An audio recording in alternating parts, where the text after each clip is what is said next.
Okay, hi everyone. In this video, this is more a video of what I'm trying to make just now. On Amazon, I've only just found out that you can make up like an Amazon store. So I can go around on the internet, find out products which I think are good, and I can put them into my little store so that whenever somebody says, Dom, what do you think I should get for a beginner photographer? I can just go, bang, here's my store, check it out.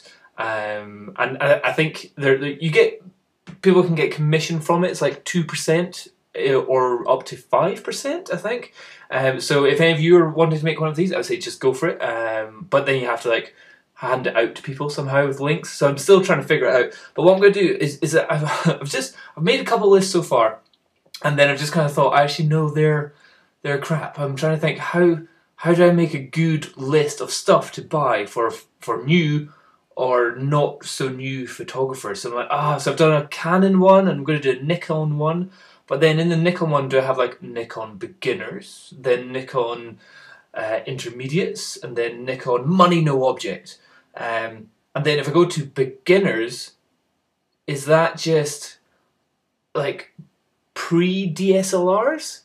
Oh, I don't know, but what I'm just going to show you what I'm going to choose here. So this one, let's just see. I've just called this Nikon camera stuff. I'm going to go back to category pages. So for beginner, I'm going to choose easy to use point and shoots to mega zooms to bridge cameras and maybe the first digital SLR. I'll have a look at that.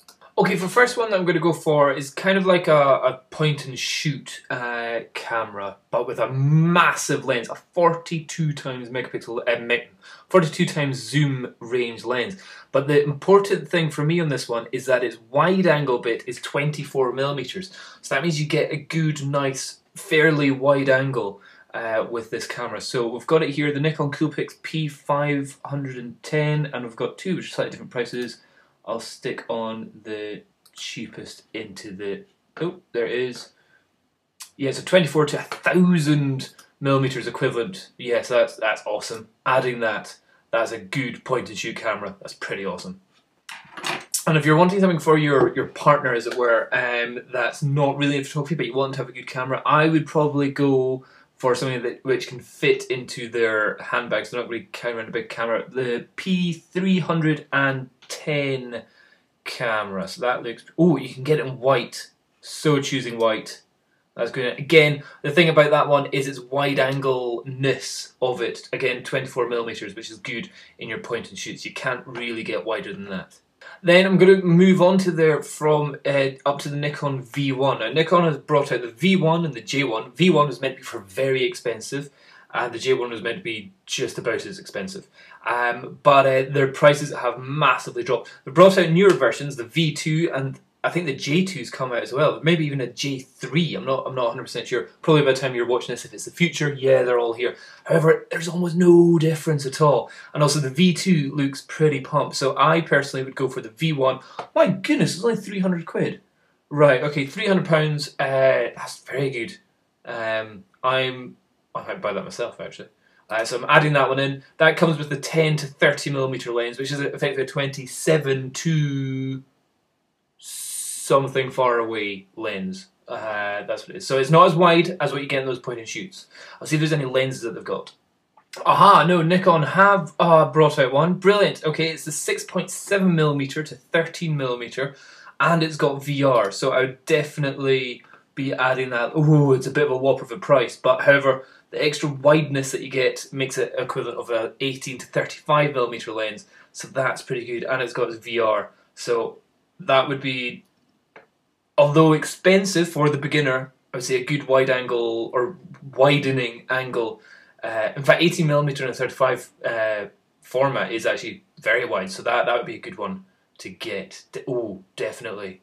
Yeah, I like that one. Adding that to the store.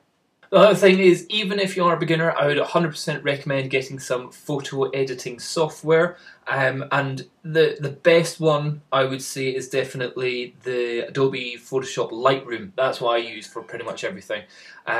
Get that, means you can edit, you can change stuff. It's not quite Photoshop. However, if you want free stuff, you can use Google Picasa. or which is like simple photo editing stuff. Give that a look. Picasa, like Picasso, but with an A at the end. And GIMP, which is like a bit more like Photoshop. But if you are wanting to get some good software, I would definitely say the Adobe Photoshop Lightroom, and their most current version is the Lightroom 4, which is actually about £90, which is a very good price, considering all the previous generations of that were all around about £200. So it's the most up to date and it's the cheapest.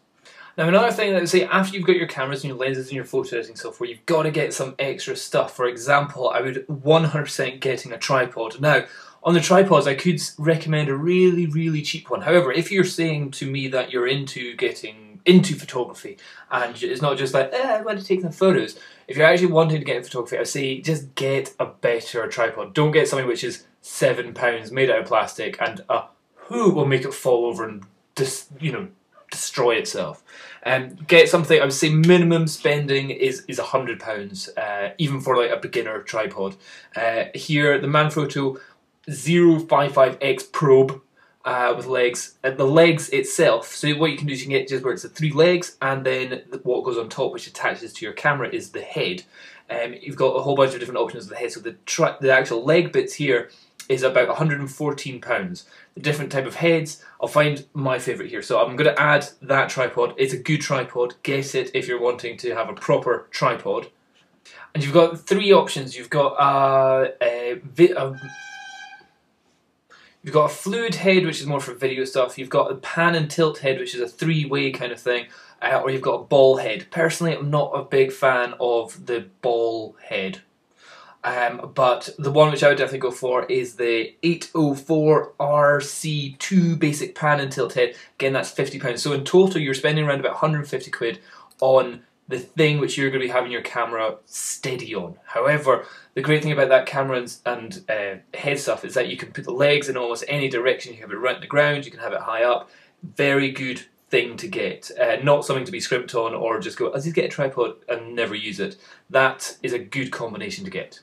And if you're wanting to go for a more telephoto zoom stuff with your Nikon V1, then I would say the 30 to 110 lens. I think it's a powered zoom, very cheap price, under £200, and you'll get a very long distance on that. So that would be a good option to get there. So I'm just going to add that in as well. And definitely, if you're getting any of these cameras, they all pretty much take SD cards. So for that, I would say the SanDisk Ultra. 8 megabytes, or wow, you can get a twin pack of 2 4 gigabytes for £7.